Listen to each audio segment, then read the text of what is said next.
Gen Z, what's up? Gen Z, what's up? It is not a podcast, man. It is a show, and I am your host, Sadiq Spears, bringing y'all the most pertinent topics pertaining to Gen Z. This week, we have a slew of topics, first starting off with the tragic death and the assassination of Charlie Kirk, then heading into the Colorado mass shooting, talk about some gun violence, talk about gun violence in general. I'm not just trying to like skate past that.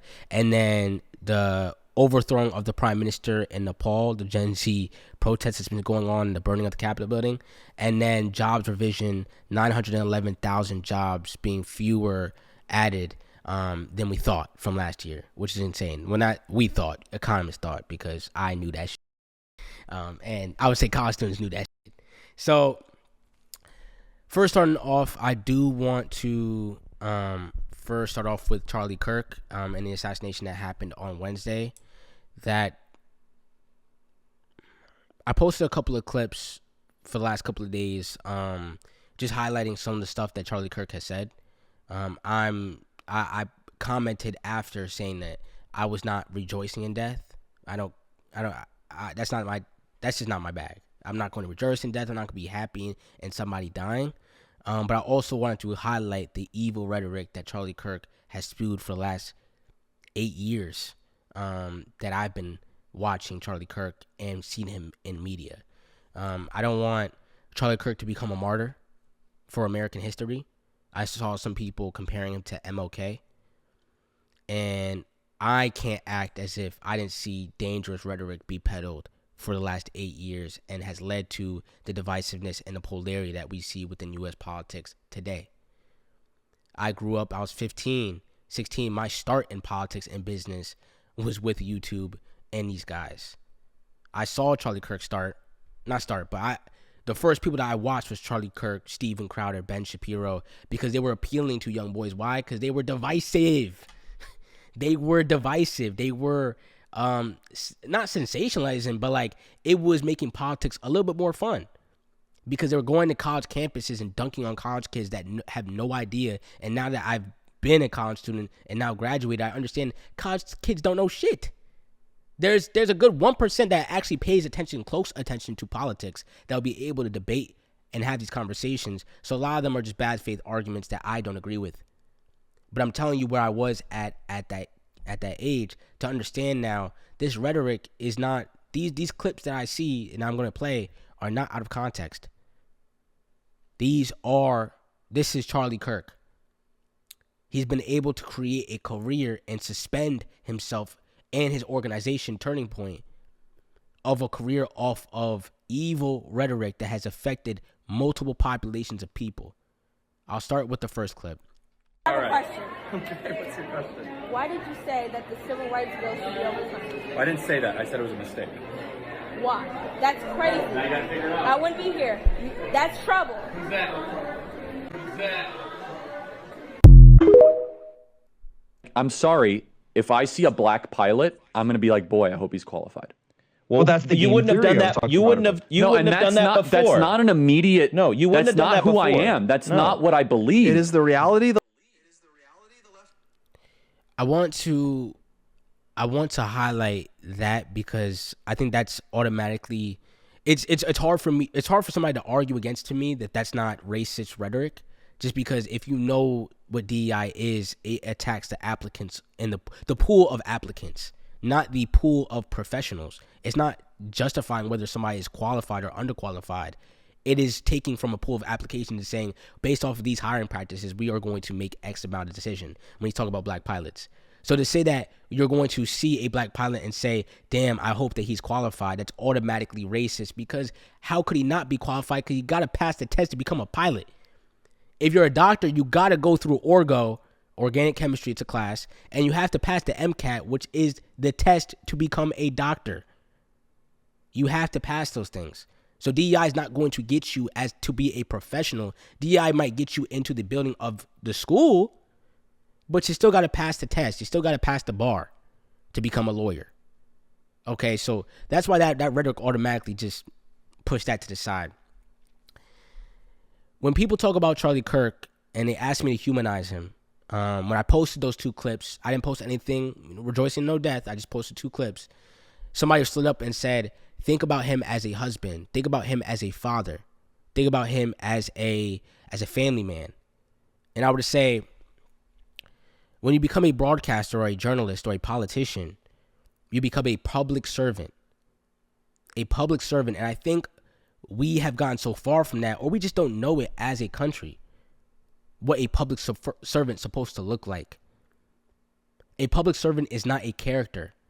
I cannot take Charlie Kirk as a broadcaster and I don't separate him as a father or as a husband. Charlie Kirk is Charlie Kirk to me. Charlie Kirk should be Charlie Kirk in every room that he shows up in. I cannot take him as a journalist and the broadcaster because these should not be characters to me. They should not just be on TV battling about some politicians to make some money. They go home and act like nothing's. Those conversations, that rhetoric, affects me. That rhetoric affects American populations, people. People might actually not be able to eat off of what you're talking about. People's health policies might change off of what you're talking about. People's access to life, their kids might die because of the conversation that you're talking about. Gun violence, I'm referencing. So when people talk about, think of him as a family man or as a father or as a husband, humanize, you are a public servant. You are a public servant that did not care to have that empathy for others. I can't separate you from Charlie Kirk, the broadcaster. Even if I'm not your audience, and I did watch a lot of his stuff, even if I'm not your audience, that rhetoric affected me. That rhetoric directly affected me. That has gotten on my timeline. That has made me, as a black person, have that type of double consciousness. Shout out W.E.B. Du Bois. That double consciousness of, as a black professional, when I walk into a room, am I being perceived of my blackness? You, or not you, Charlie Kirk, help further that. Charlie Kirk has helped further questions on whether black professionals are black professionals or are they just DEI hires that just got surveyed into some place and they didn't get work for anything. He helped further those ideas. I can't separate that person and put him as a family man. That is no family man to me. He has never cared about another family in my community. So how could I? Let me play another clip about this Palestine clip. This was insane. I don't think the place exists.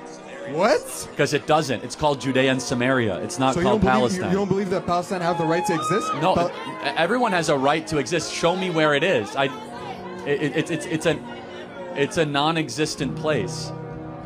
Yeah, I don't think we're gonna. That's why we're on different planets, right? What is the national? So basically, he's making a joke, and this is what I mean. The joking, the rhetoric, the not caring, the lack of empathy that's shown in that clip alone. His face in that clip alone just shows a lack of empathy for a people. To negate an entire people because they don't have a direct title that's recognized by America and Israel. To negate an entire people because of that? Not care about 30,000 plus people dead? That's evil. That right there, what I just saw was evil. And the saddest thing is that I have some people, some groups coming up to me that's sliding up on my story talking about him being a Christian. Man, yo, not in my church. Yo, not in my church. Talk about being a Christian. Not in my church. I grew up Baptist Christian. Those values of that I grew up, maybe we have different values. But how I grew up as a Christian and what that means to my heart, this is somebody that has put so much division and questions into U.S. politics. I grew up on it. I see what it done to my friends. I've lost some friends over this.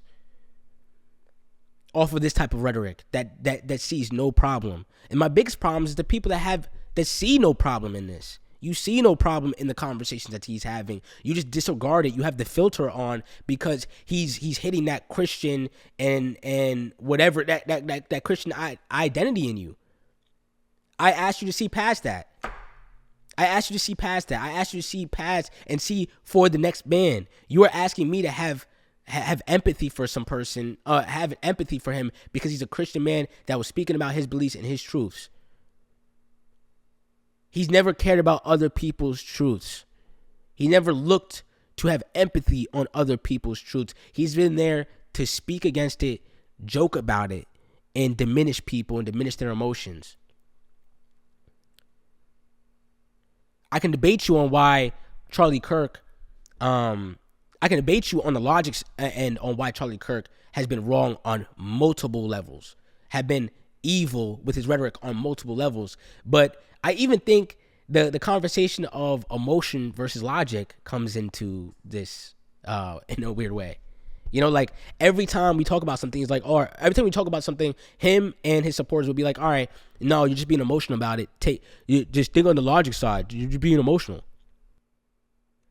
I think you do a lot of damage as a public servant when you're able to accrue this much of influence and power and fame as a public servant and completely disregard, diminish, and not even like validate any of the other side's feelings, emotions, logic. A lot of that stuff is logic. I mean, I could debate you on logic all day. You want to disregard that and completely shit on multiple populations of people, and people want empathy expressed. That to me is bullshit. That's false morals. You are playing on false morals. You're being holy on this and then completely unholy in the next. When politicians speak about political violence, I saw AOC, Barack Obama, Michelle Obama, everybody, Bernie, condemn political violence. What violence isn't political? Why are you just condemning political violence? I condemn all violence. I think gang violence is political. I think gun violence is political. I think school shootings are political. These are all made from political decisions. You're just mad that a political journalist or a broadcaster passed away because this is very close to you and your family? Well, every other death is close to me and mine. When we think about gun violence, that is close to me and my family. I live in urban neighborhoods. When we talk about school shooting deaths, well, we grow up around people that have guns, have access to guns, legal guns in their homes. I grew up in a white town. A lot of my friends and their parents had guns. I condemn all violence. I don't agree with that distinction of political violence just because it's close to them. It's close to them. Man, all violence is close to us. I heavily do not like that distinction. And I think it's very insensitive. Especially to the mass shooting that happened in Colorado. The same day. Why are you condemning political violence? How about you condemn gun violence? How about you condemn violence? That's a little bit more worth condemning to me. But again, I just want to say on this Charlie Kirk tragic death, because I think the way that Charlie Kirk died in front of Americans and everybody in the world was tragic. I think his kids seeing that, innocent them being, that's sad. I think we forget that this happened on a college campus. So this was surrounded by kids. They were surrounded by kids. Even though the idea was to be divisive, it was surrounded by kids. And my thoughts and prayers go out to those kids that had to go witness somebody get shot in front of them.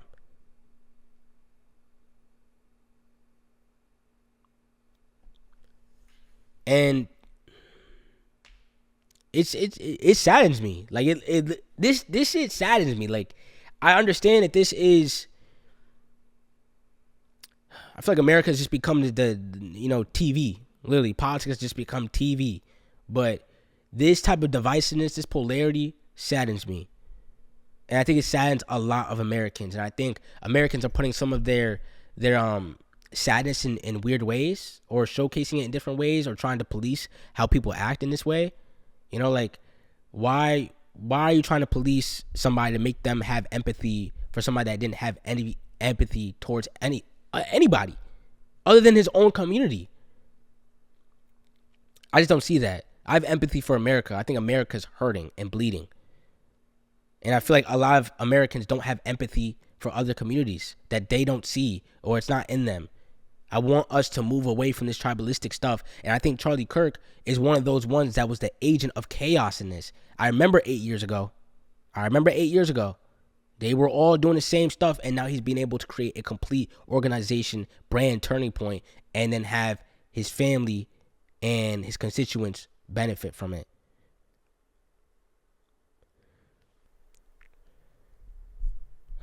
Our politicians, our broadcasters needs to stop playing a character. Be you on camera. Be you in person. Be you at home. Because I think it's very ironic the way that it all happened. I think Charlie Kirk being on a college campus, which is insane, but Charlie Kirk being on a college campus and the words that he was saying up until his last breath was evil rhetoric. Up until his last breath. It's a scary life to live. That is a scary life to live. And I don't know. I can't see that for myself, because I do not want to be in that position. I don't want to be in a position in which I'm creating a bunch of divisiveness or being polarizing. Man, that's not the goal. And I feel like media has diverted from that. The goal is not to just blow up off of anything, off of sensationalism. I know for the last 10 years in our country, we haven't seen it. But I'm telling you, this is not how it should be. And this is the extreme side of it. Let's start steering the wheel back. Politicians, media, businessmen, be the same man that you are on camera, at work, at the same man at home, at the same man at church. So when people ask, can you see him as a husband, as a father, as a family member? I can't. I see Charlie Kirk as Charlie Kirk. That's all who was given to me. And that's now all who is taken. So when people talk about legacy, man, those clips will live on. Those clips will live on. And when people talk about the DEI stuff, and when people talk about the Palestine clip, and when people talk about the clip of him talking about how this black woman with DEI shouldn't have never been able to take white spots, him talking about Anglo-Saxon Christian community and great replacement theory, I have all these clips. I don't think it's necessary to play. I don't think, because he's had 8 years of showcasing this to us. And it's sad. It's very sad. And my heart still goes out to America. I think we're all healing, because nobody was meant to see some type of death like that ever. I think social media got our heads fucked up too. Okay. Let's talk about Colorado. Another tragic instance that happened the same day. In Colorado, there was a mass shooting, school shooting. 2 were injured. One was the shooter fatally wounded himself as well. And it's a lot. These conversations are a lot to have. The status of these victims, it was said that the 2 victims were still hospitalized and in critical condition. She had that some reports that one of the victims had released from the hospital was false. Just some school shooting metrics and statistics to ring off to y'all. About 47 school shootings have occurred so far in 2025 as of Wednesday, according to CNN analysis. And there have been 300 reported mass shootings so far this year in the U.S. as of Thursday, according to the Gun Violence Archive. I want to make this a broader conversation about gun violence. I did my research. So I want to bring up some statistics and some ideas. My heart goes out to all the kids at that school, the families, the ones that were wounded, everybody in that situation. I'm tired of seeing this as an American, as a person, as a brother. I'm tired of seeing this. We're gonna get to the mental health conversation, but I don't think anybody can see this and be like, I just don't understand why people wouldn't want some type of limitations on this type of stuff. And heading back into the Charlie Kirk situation, just for the gun law conversation. So I was reading this article from the Salt Lake Tribune, Utah. This happened in Utah. And they were talking about how this type of gun can be brought on campus and the conversations behind it. And I have some quotes that I want to read from the article. The first quote that stood out to me the most was, "It is legal to openly carry a gun on Utah's public university and college campuses with a very few exceptions." You know, being a New Yorker, I went to NYU. That sounds outlandish to me. But maybe that's just because that's the New York bias setting in. I will go to the next quote. In fact, Kirk Assassination, a national firearm lobbyist and the chair of the Utah Shooting Sports Council, said that the state is probably the most permissive in the country when it comes to guns and what few laws restrict them, including in higher education spaces. Why you need a gun in higher education? I don't know. No, there is no permit or background check required in Utah for open carry. That includes for rifles, shotguns, and handguns. Yes, the University of Utah in particular has had several high-profile gun violence deaths on campus in recent years. That includes the death of Catherine Peralta, an employee at the ARUP Blood Laboratory who was killed on campus in 2016. So, gun violence in Utah and on college campuses is not as uncommon as I thought. And to be able to carry a firearm on campus is way more common than I thought. In addition to that, I was even reading in the article is that these students could have a gun on campus in their dorm room if their roommate is fine with it. Not if the roommate is fine. The roommate would have to move out. They could apply not to be in a dorm room with a gun. That's insane. And I understand we talk about guns sometimes, like it's just be like toys and stuff, but you know, I shot a couple guns. I don't own one. I shot a couple guns. And it is it's a toy of destruction. I don't think we can get past that. I don't know if I'll be able to get past that. I can't act like this is not a machine to kill people in my hands. Like, I don't know, like Southern culture might go against that. I can't act as if this gun is not a tool to kill. So for people to act like this is just whoop-de-doo, young thug, whoop-de-doo, like this is just the culture, we love guns, I just don't understand when you see so many gun deaths in the U.S., and that's what we're going to talk about. So we got a little bit of statistics that I want to ring off to, a couple of ideas too. People talk about mental health being the issue when it comes to guns. It's not the guns killing people, it's the people killing the guns. I mean, people using the guns killing people. Sure. I may agree with you. I would say that the U.S. definitely has a mental illness problem, and it's probably way more underreported than we think. So then what's the solution to that? Leave all access. If I knew that my kid was nuts, would I leave a bunch of open sockets? Would I leave a bunch of knives laying around? Would I leave a bunch of scissors laying around? Probably not. And I think a lot of people need to start treating more adults like children. I don't want 18-year-olds, 19-year-olds. I don't want everybody to have so much easy access to guns to the point where they want to go take or commit a vigilante act. I do not want that. Okay. Let's get a little bit into some more questions. I kept asking the question when I was researching this. What is the real problem in the U.S.? Is it the guns? Is it the guns that's the problem? Is it the mental health? Is it what is this compared to other countries? So I'm going to answer that. So In 2023, the U.S. had about 46,728 gun-related deaths, and we lead in all categories of gun deaths across the world. So that's homicides, suicides, and accidents. We lead in all those categories. Per 100,000 people, 13.7 gun deaths happen per 100,000 people. This is according to 2023.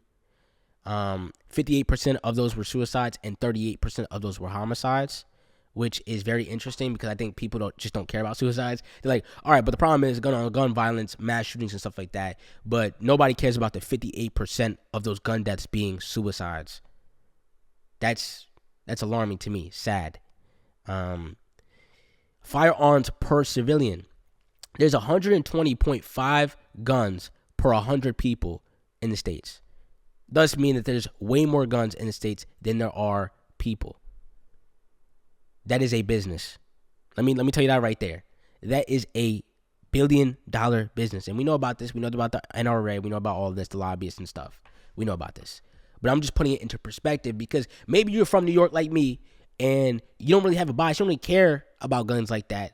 And you don't understand why people have such a close clutch to their guns. Maybe it's about liberty and freedom. Well, I feel like our liberties and freedoms are waning every day, and yet I'm not picking up a gun, and or do I see you picking up a gun? Whatever. U.S. also ranks very high for child and teen firearm mortality, among the highest worldwide. We have a gun problem in the U.S. I think it's clear to say that we have a gun problem in the U.S.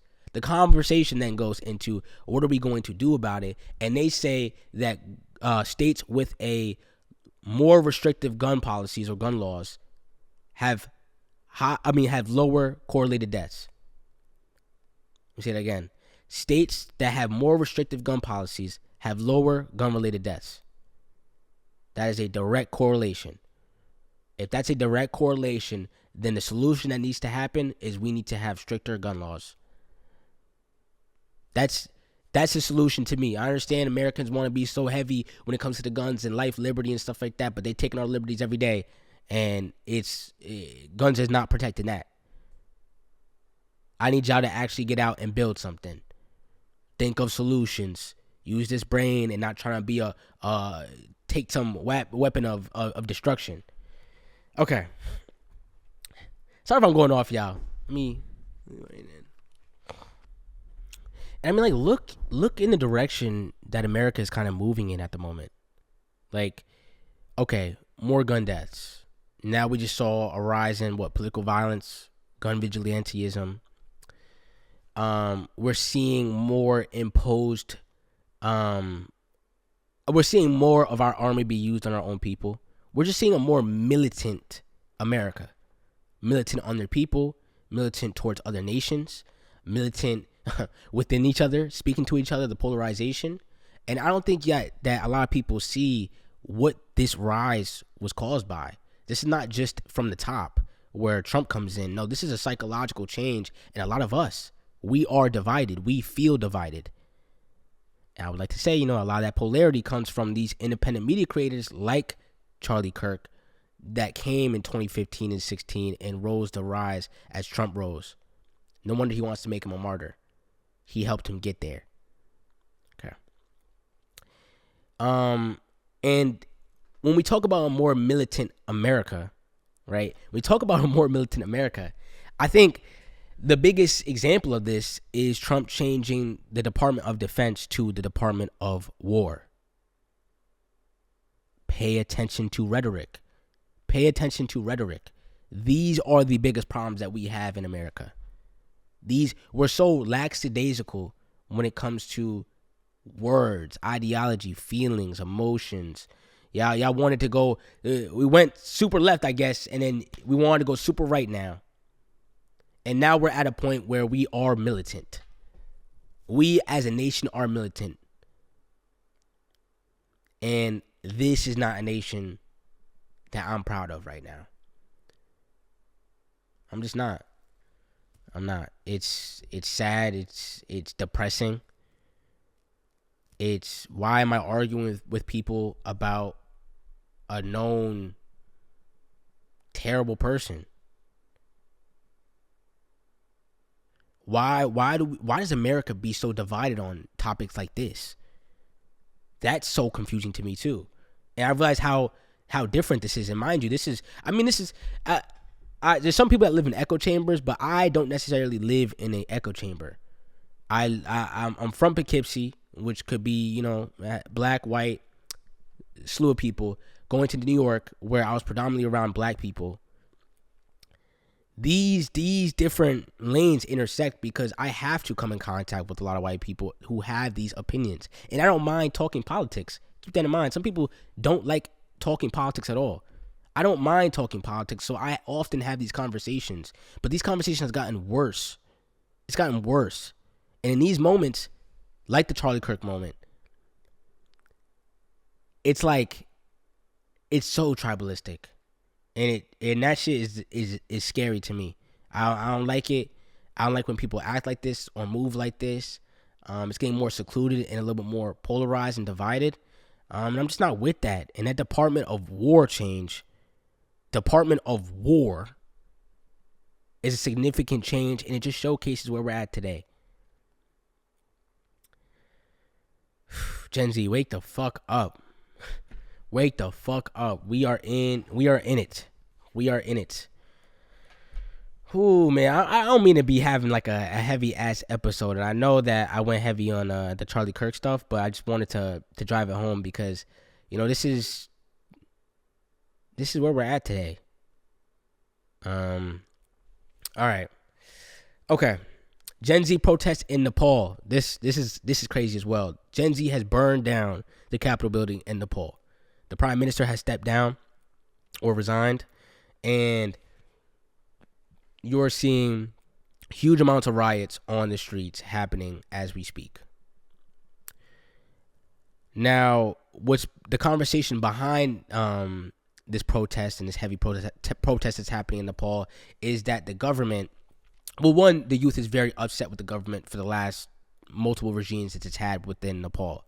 But this specific catalyst happened where the government or the prime minister shut down all the social media in Nepal, all of like the foreign social medias. So that's TikTok, Instagram, Twitter, X, all of those, LinkedIn, even LinkedIn, right? And young people stormed and protested and started burning a bunch of stuff. Now the conversation could be like, oh, Gen Z just they got mad about the social media platforms. If reading up a little bit about the global south, other nations that are not in the Western world, a lot of these social media platforms is where resistance happens. It's where movements bubble up first. This is where conversations start to happen that's not really overly surveyed by the state.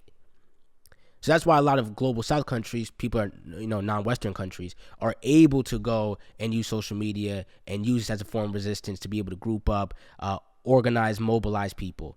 And by the government taking that away, that's how the youth felt as if they could not mobilize anymore. And that's why they took to the streets and then started burning stuff down. People can be like, why did people burn stuff down during rioting and looting? I don't know. Ask the founding fathers of America and how America started. Okay.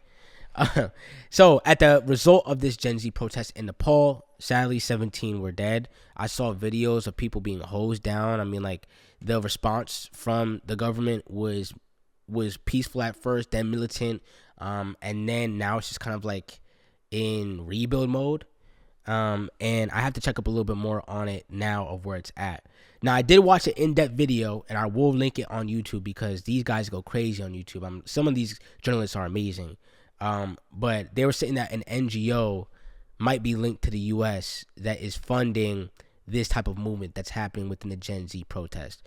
How viable do I know? I can't say that for sure. That is alleged from the journalist that I watch on YouTube, but he makes a lot of great points, and then he breaks it down who's the owners of that NGO and how they are connected. So if you want to go look at that, go check the description. I will have it in the resources link below. And that's the feeling of Gen Z right now in Nepal. I would tell the U.S., I would tell our leaders to start looking at what's happening around the world and think about this, because I don't see it that far from the U.S. Now, do I see the U.S. banning these social media platforms? Of course not. But do I see Gen Z and the youth being able to mobilize and organize? Yes, I do. Yes, I do. Yes, I do. And I'm telling you, a lot of people are growing more and more angry and more divided and more hurt. And an example of that was on Wednesday. Last topic. And I don't want this to feel doom and gloom. I'm sorry, y'all. This is a heavy episode. Last topic is that the job numbers from, I think it was April 2024 up until last month 2025 revised down. So it was fewer than it was expected before, and it was actually fewer by 911,000 jobs. Fewer than close to 1 million jobs down. That means that our economy, I mean, that is worse than 2000. That's 2003 levels. And if anybody knows that, I mean, that's like terrible levels. Terrible levels. And NYC only added 1,000 private jobs last month. I'm telling y'all this as not to be doom and gloom, but to understand that, one, if you do not have a job right now, do not fray. This is not your fault. If you don't have an internship right now, this is not your fault. This is the economy at the moment. This is our administration's fault. And a slew of other factors that play into it. I'm not going to blame the administration all on the economy. But we're here. We're here now, and the other figureheads that's supposed to take this together and figure it out. And they haven't figured it out.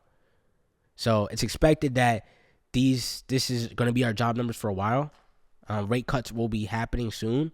Federal rate cuts, basically making businesses able to borrow a lot more money. When they're able to borrow money, money frees up, so they're able to start spending a lot more. The biggest cost to businesses is typically labor, people, jobs. So hopefully when interest rates come down, then they'll be able to have a little bit ease on the job market. So people will start getting applications in. People will start getting hired more. But who knows? Who knows if that's going to happen? Who knows if private jobs even come back as strong as it's going to because of AI? Nobody knows. So I would recommend for other people that's in the position like me. I graduated in May. I knew I wasn't getting a job by January. It just didn't feel like I was going to get a job. So I decided to start up my own business. Now, coming into September, I have a couple of clients, a couple of contracts signed, and I'm able to fund my lifestyle through my business. And that's because I was working with my camera for the last 4 years, and I finally decided to monetize. So if there's ways that you could find out a way to monetize your talents or your services, then do so. Be creative in trying to make money in this market. You know, like I had to really sit with days and figure this out. Buy stuff early. Hopefully it would work out. Sometimes it didn't, but this has allowed me to be self-employed and then pour into a lot of the stuff that I actually care about, like this show. If you didn't know, we are sponsored and platformed by Perspective, the media network. The goal of this is to build collective narrative. Okay?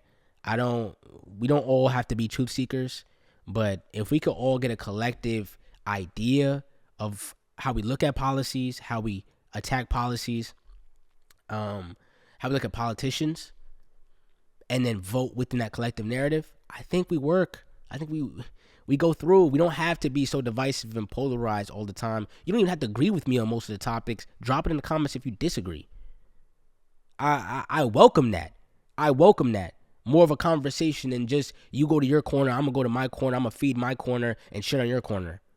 We're not doing that. And that's what Perspective is here for, to create some type of takes out of this information that's just being water hosed onto us. No, I'm synthesizing this. I'm creating a filter for you. I'm synthesizing this. All right, the information coming in. All right, here's what's important. Here's what's pertinent. And here's the takes behind it, so y'all can build some takes on top of it. You know what I'm saying? You see what I'm saying? Oh. But yeah, you just have to be creative with the job market at this moment. 910,000 jobs revised down. We are cooked. Let me tell y'all, we are cooked. Do not be expecting these jobs. These jobs are not rolling in. You know, you might be able to go find. I'm not going to tell y'all to stop, but apply for unemployment. Do what you need to do, because these corporations are. Larry Ellison just added $100 billion to his portfolio last week. He became the richest man over Elon in a day. This wealth gap is getting more and more divided, and they're having less and less and less empathy for the impoverished. Less and less empathy for the hundreds of thousands of jobs that got revised down, so people are more and more unemployed. There's no empathy. There's no empathy. So in that, I have empathy. I have empathy. I hope your family has empathy. People around you give you grace. Send this to somebody if they need to give you some grace. Because people don't understand, man. People do not understand. A lot of people, especially college students in this position, who understands the college kid plight right now? Kids that had 2 internships throughout their college career, 4.0 GPA, coming out with no jobs. You sold them a false dream. Until it fixes, and if it fixes, because obviously it's not a priority of the administration at the moment. The priority of the administration is to give tax cuts and to fund Israel. I'm sorry, y'all. I'm sorry if this is doom and gloom. This is not doom and gloom. I am a man of hope. I'm a man of hope. A man of hope and care and empathy, heavy empathy. I started my media career off of love and grace. And I feel like America needs to have a little bit more of that right now. Love and grace.